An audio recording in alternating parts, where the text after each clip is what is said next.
السلام علیکم dear students, I am your teacher miss Sameera Jameel, اور آج کی اس ویڈیو میں ہم نعت کے مشقی اور معروضی سوالات کے جوابات کریں گے۔ مختصر سوالات کے جوابات دیں۔ نمبر 1، نعت کے پہلے شعر میں حضور صلی اللہ علیہ وآلہ وسلم کی کون سی صفات بیان کی گئی ہیں؟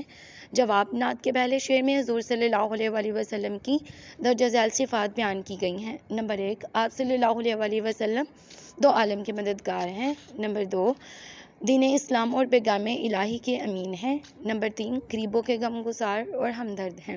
سوال نمبر 2، دوسرے شعر کے مطابق کس کو سکون ملا ہے؟ دوسرے شعر کے مطابق غریبوں کی جان کو سکون ملا، یعنی حضور صلی اللہ علیہ وآلہ وسلم کی تعلیمات نے معاشرے کے پسے ہوئے غریب طبقے کے حقوق مقرر فرمائے، جس سے ان کو سکون، امن اور قرار ملا۔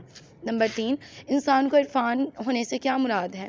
عرفان کا مطلب ہے مغفرت الہی، یعنی کہ خدا کو پہچاننا۔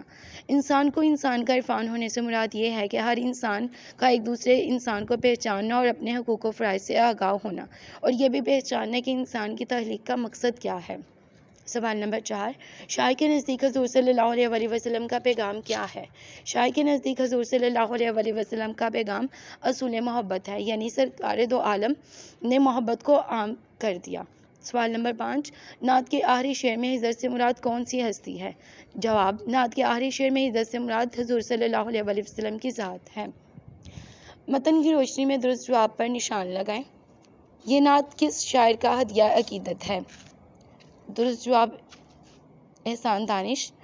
متن کے مطابق محبوب پروردگار کا پیغام کیا ہوتا ہے؟ اصول محبت۔ سوال نمبر 3، اب انسان کو کس کا عرفان حاصل ہوگا؟ انسان کا۔ زمانے کو منزل کے مطابق مبارک ہونے کی نوید کیوں دی گئی ہے؟ کیونکہ ایک خضر سد راہ گزار کی آمد کی وجہ سے۔ نمبر 5، پیغمبر ذی وقار کے چراغ محبت کے بارے میں کیا کہا گیا ہے؟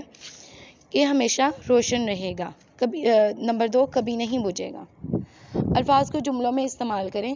غم گساری، حضور نبی کریم صلی اللہ علیہ وآلہ وسلم غریبوں کے غم گسار بن کر آئے۔ نمبر 2، قرار، گمشدہ بچہ ملنے پر والدین کے دل کو قرار آ گیا۔ نمبر 3، یقین، ہر مسلمان کو ایمان اور یقین کے ساتھ اللہ تعالیٰ کی عبادت کرنی چاہیے۔ نمبر 4، پیغام، حضرت محمد صلی اللہ علیہ وآلہ وسلم نے اصول محبت کا پیغام دیا۔ نمبر 5، ذی وقار، آپ صلی اللہ علیہ وآلہ وسلم دنیا کی سب سے ذی وقار ہستی ہیں۔ نعت کے متن کو مد نظر رکھتے ہوئے کالم الف کو کالم ب سے ملائیں۔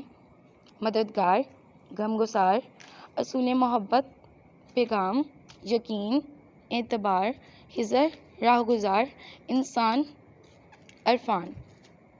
ڈیئر اسٹوڈینٹس، آج کی اس ویڈیو میں ہم اس نعت کے تمام مشقی اور معروضی سوالات کر چکے ہیں۔ آپ ان کو اچھے طریقے سے پڑھیں اور ذہن نشین کریں۔